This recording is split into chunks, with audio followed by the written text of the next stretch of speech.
అయినను అందరికీ చూద్దామా. అయినను ఐగుప్తీయులు వారిని శ్రమ పెట్టిన కొలది వారు విస్తరించి ప్రబలిరి. శ్రమ పెట్టిన కొలది వారు ఏమవుతున్నారు?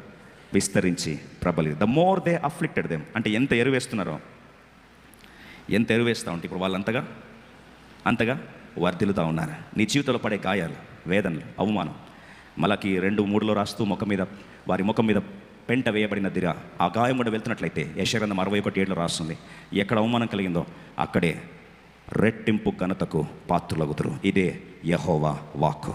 గాయాలు పడ్డ ప్రాంతాల్లో, అవమానం పడ్డ ప్రాంతాల్లో, తలదించుకున్న ప్రాంతాల్లో, ముఖం మీద ఏవేవైతే అన్ని సమస్తం పౌలు భక్తుడు అంటాడు నష్టముగా ఎంచుకుంటాను, అన్ని నష్టంగా ఎంచుకొనుచున్నా, వాటిని నేను ప్రభు కొరకు వీటిని ఒక ఎరువుగా భావిస్తున్నా.